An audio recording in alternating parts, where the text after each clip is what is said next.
Hello students, कैसे हैं आप। तो आज हम लोग स्टार्ट कर रहे हैं ऑब्जेक्टिव का क्लास, जो कि 2 लेक्चर पहले दिए जा चुके हैं। आज तीसरा लेक्चर है। तीसरे लेक्चर में हम लोग भी 8-10 जो भी ऑब्जेक्टिव होंगे उसके बारे में हम लोग पढ़ेंगे। ये भी पहले ही चैप्टर जो है स्थिर वैद्युतिकी इलेक्ट्रोस्टैटिक्स, उसी चैप्टर से लिया गया है। चलिए तो देर न करते हुए ऑब्जेक्टिव हम लोग स्टार्ट करते हैं वस्तुनिष्ठ प्रश्न को। और जितने भी बिहार बोर्ड वाले हैं, यूपी बोर्ड वाले हैं, झारखंड बोर्ड वाले हैं, सभी का क्वेश्चन इससे कुछ ना कुछ टैली करने वाला है। कुछ ना कुछ नहीं, बहुत कुछ टैली करने वाला है। तो हर क्वेश्चन को बढ़िया से देखेंगे, ठीक है। तो चलिए स्टार्ट करते हैं। पहला क्वेश्चन है मेरे भाई, फर्स्ट क्वेश्चन है, एक कूलाम जो आवेश है, ठीक है, थोड़ा ध्यान से देखिएगा। एक कूलाम आवेश equal to dot dot dot dot ESU।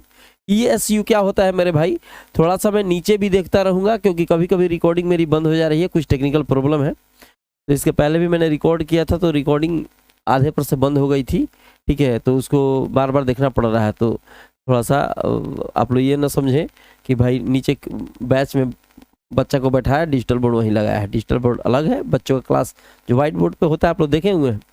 एक कूलाम आवेश equal to dot dot ESU क्या होता है। ESU का अर्थ होता है इलेक्ट्रोस्टैटिक यूनिट। क्या होता है? इलेक्ट्रोस्टैटिक यूनिट, ठीक है, इलेक्ट्रोस्टैटिक यूनिट। तो इसकी वैल्यू क्या होती है, थोड़ा सा आपको रटना पड़ेगा इसमें, ठीक है, कि एक कूलाम आवेश इक्वल टू कितना ESU होता है। तो 3 × 10⁹ ये वाला आपका आंसर सही है। तो इसको कृपया बढ़िया से याद कर लें, क्वेश्चन आता भी है, ठीक है। एक कूलाम आवेश में कितने ESU होते हैं, उसको अगर उलट पलट के पूछ दे तो भी ध्यान में रखना, नहीं तो पता चलेगा कि एक ही टिक लगा देगा। कैसे? तो अगर पूछ दे कि एक ESU में कितना, ऐसे ऐसे कभी क्वेश्चन पूछता है, डॉट डॉट डॉट कूलाम।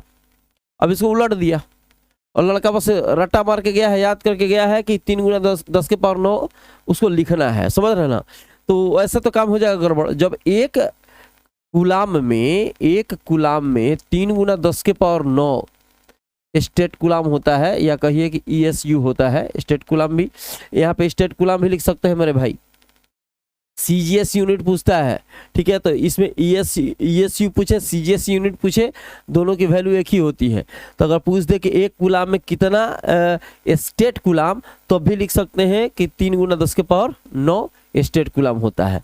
एक स्टेट कूलाम में पूछ दे तो इसको बटा में भेज देंगे, चाहे कह दे एक ESU बराबर कितना होता है, तो 1/3 × 10⁹ कूलाम।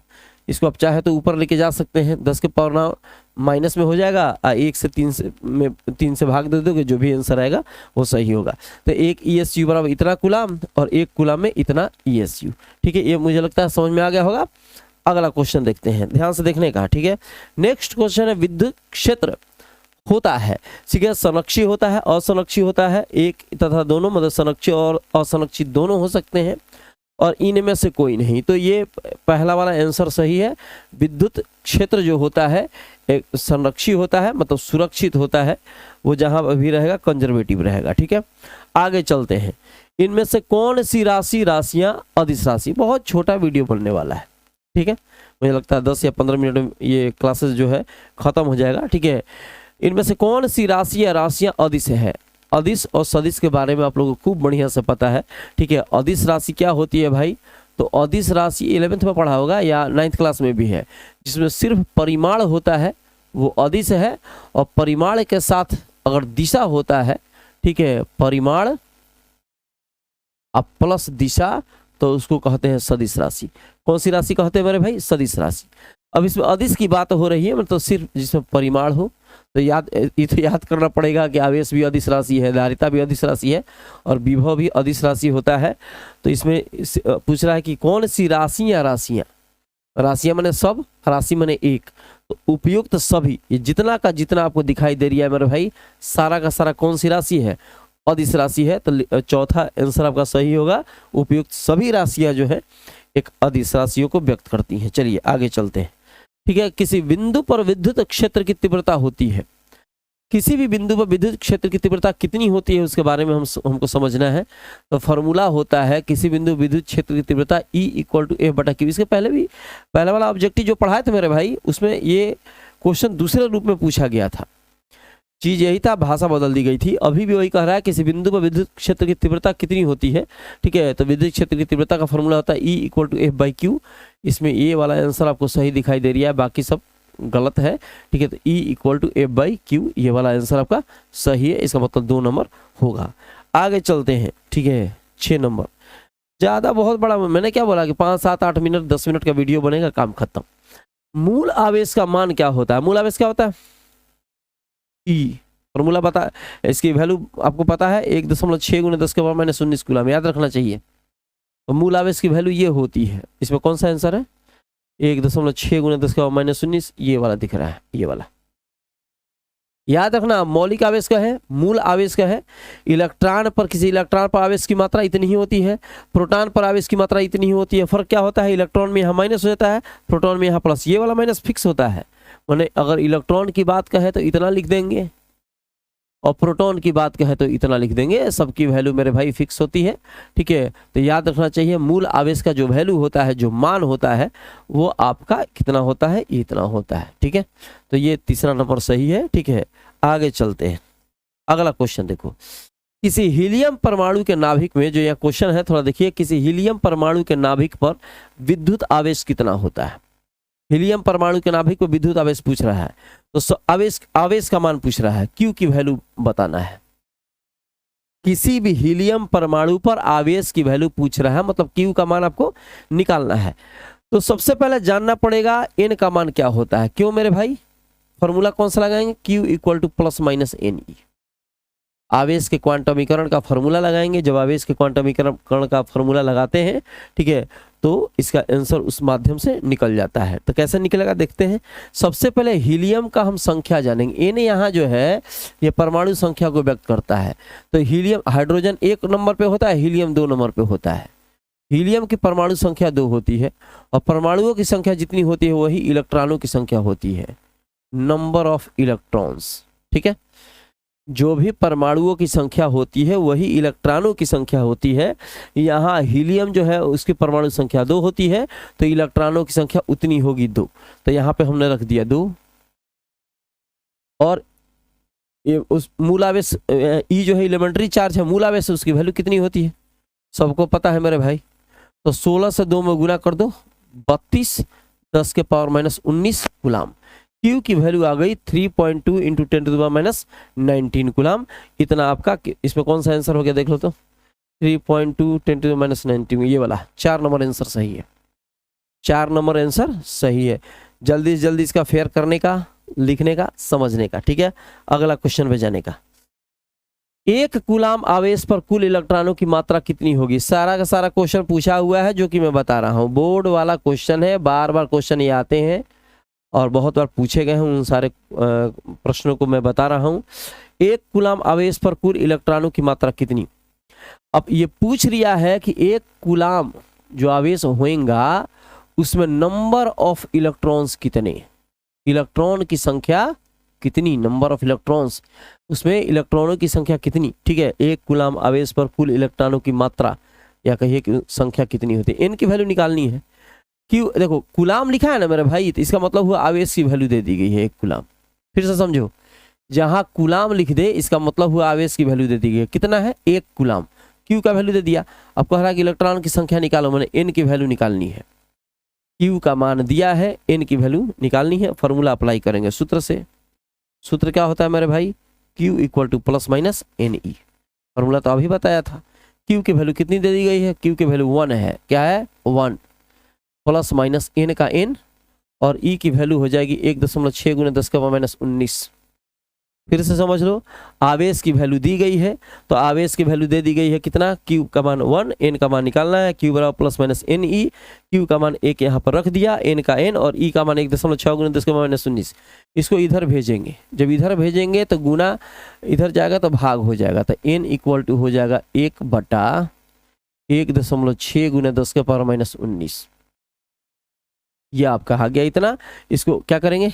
इसका दशमलव उड़ाएगा तो बटा में 10 हो जाएगा। इसको ऊपर भेजो, 10 के माइनस है तो प्लस हो जाएगा। अब बटा में कितना होगा? ये ऊपर गया 10, 1 10, अब बटा में कितना होगा? 16। फिर से देख लो, ये गुना में है, इसको इधर भेजा, बटा में आ गया, दशमलव उड़ाया, बटा में 10, 10 चला गया ऊपर, ठीक है। और ये वाला ऊपर बटा के नीचे बटा है तो ऊपर भेजा तो इसका चिन्ह नहीं बदला, लेकिन 1 बटा के ऊपर भेजेगा तो इसका चिन्ह क्या हुआ? बदल गया। और बटा में इसका तो 16 बचा, 16। एक काम करो, इसमें से एक जीरो ले लो, इसमें 19 को जीरो है, कोई जीरो ले लो, तो एक जीरो इसमें जाएगा तो ये हो जाएगा 100, आएगा 10 के पावर कितना 18, अब बटा में कितना होगा 16। समझ लिया मेरे भाई, एक जीरो इसमें आ गया तो 100 हो गया, ठीक है, और यहाँ पे 18 जीरो बच गया, इसका डिवाइड करो, भाग दो, 16 छः के 96 कितना होगा 4, 16 दूना 32, 8 16 85, 6.25 गुना 10 के पावर 18, ये इलेक्ट्रॉनों की संख्या हो गई। ये आपका इसमें आंसर आ गया। समझ में आ रही है मेरे भाई। नेक्स्ट क्वेश्चन देखते हैं अभी, ठीक है। ये क्वेश्चन जो है अभी इसको समझेंगे बढ़िया तरीके से। इसके पहले वाला जो क्वेश्चन था ना, इसका फेयर कर लेना अभी देखकर, ये वाला जो क्वेश्चन है इसको देखकर बढ़िया से फेयर कर लीजिएगा, ठीक है। ये वाला जो क्वेश्चन है उसको बढ़िया से फेयर करने का। अब यहाँ जो है किसी एक समान विद्युत क्षेत्र में विद्युतीय द्विध्रुव को रखने पर लगा हुआ बल, ये यहाँ पर कुल बल लगा दो, कुल लगा हुआ, हाँ कुल लिखा है, चलो कुल बल कितना होगा। अब यहाँ थोड़ा सा समझिए हम इसमें क्या बोल रहा है। थ्योरी इसके पहले पढ़ाया जा चुका है। जैसे मान लीजिए यहाँ कोई वैद्युत द्विध्रुव है, इस तरीके से रखा, ठीक है। यहाँ पर कह भी रहा है कि विद्युतीय क्षेत्र, विद्युतीय द्विध्रुव को एक समान विद्युत क्षेत्र में, यहाँ कोई वैद्युत द्विध्रुव है, इसको क्या किया, किसी एक समान विद्युत क्षेत्र में रखा, इस प्रकार से किसी एक समान विद्युत क्षेत्र में तुमने रख दिया।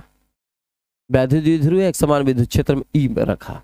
द्विध्रुव पर हमने बताया था कि दो ध्रुव होते हैं और दो ध्रुव पे एक ध्रुव पे प्लस होता है, एक ध्रुव पे माइनस होता है, दोनों का ताकत बराबर होता है।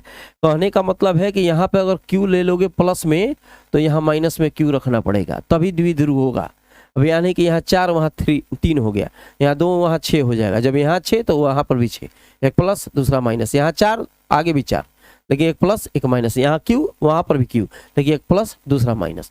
जब इसको तुमने विद्युत क्षेत्र में रखा तो विद्युत क्षेत्र का प्रभाव इस पर भी पड़ेगा, विद्युत क्षेत्र का प्रभाव इस पर भी पड़ेगा। तो जब Q के साथ E मिलता है मेरे भाई तो बल बनाता है। फॉर्मूला होता है Q इंटू E बराबर F। ध्यान रखना, Q के साथ आवेश के साथ विद्युत क्षेत्र मिलेगा तो बल बनेगा, इस आवेश के साथ विद्युत क्षेत्र बनेगा तो बल बनेगा, ठीक है। तो हो जाएगा प्लस क्यू भी, यहाँ माइनस रखते हैं ज़्यादा अच्छा रहेगा, ठीक है, क्योंकि विद्युतीय क्षेत्र की दिशा बल की दिशा में होती है। माइनस यहाँ रख दो, यहाँ प्लस रख दो, ठीक है। तो यहाँ हो जाएगा माइनस क्यू और इधर हो जाएगा क्यू के साथ ये मिलेगा प्लस क्यू। ध्यान रखना, प्लस है तो विद्युत क्षेत्र की दिशा में होगा, माइनस है तो विद्युत क्षेत्र की विपरीत दिशा में होगा। एक बल तो आ गया इतना, एक बल जो आया तुम्हारा इतना, F1 इसको मान लेते हैं और ये F2 की वैल्यू है, ठीक है। फिर से बता देते हैं, वैद्युत द्विध्रुव है, इस पे एक ध्रुव पर आवेश माइनस क्यू, दूसरे ध्रुव पर प्लस क्यू, दोनों को विद्युतीय क्षेत्र में रखा। इस पर लगा हुआ बल माइनस क्यू, उस पर लगा हुआ बल प्लस क्यू। एक को F1 माना, दूसरे को क्या माना F2 माना, ठीक है। इसलिए कुल बल F, तो कुल बल पूछ रहा है तो F1 प्लस F2। तो जब F1 की वैल्यू यहाँ पुट करोगे तो माइनस क्यू और F2 की वैल्यू पुट करोगे तो प्लस क्यू। ये दोनों क्या होगा, कट जाएगा 0। मतलब कुल बल जो होगा, टोटल बल की वैल्यू जो होगी वो शून्य हो जाएगी, मतलब बल का परिमाण शून्य हो जाएगा, ठीक है। समझ में आया होगा, ठीक है। इसको फेयर कर लीजिएगा। चलिए आगे चलते हैं क्वेश्चन पे, ठीक है। किसी एक समान विद्युत क्षेत्र में Q आवेश को रखने पर उस पर लगा हुआ बल, अरे मेरे भाई फिर वही बात आ गया। किसी एक समान विद्युत क्षेत्र में Q आवेश पर को रखने पर उस पर लगा हुआ, फिर वही चीज है, Q है और एक समान विद्युतीय क्षेत्र में रख दिया तो लगा हुआ बल F इक्वल टू क्या हो गया, अभी हमने क्या बताया, फॉर्मूला क्या होता है, E इक्वल टू F बाई Q, होता है कि नहीं होता है, फॉर्मूला वही बताया है। तिरछा तिरछी गुना कर दो तो हो जाएगा F equal to Q into E। ये ना पूछ रहा है किसी एक समान विद्युत क्षेत्र में Q आवेश को रखने पर उस पर लगा हुआ कुल बल की वैल्यू कितनी हो जाएगी, ठीक है, इतनी हो जाएगी, F equal to Q into E, ठीक है। तो इसको जल्दी से फेयर कर लीजिएगा। जितने भी क्वेश्चन अभी बताए गए हैं सबको बढ़िया समझकर उसको लिखिएगा, ठीक है। मिलते हैं नेक्स्ट वीडियो में, तब तक जहाँ रहिए स्वस्थ रहिए।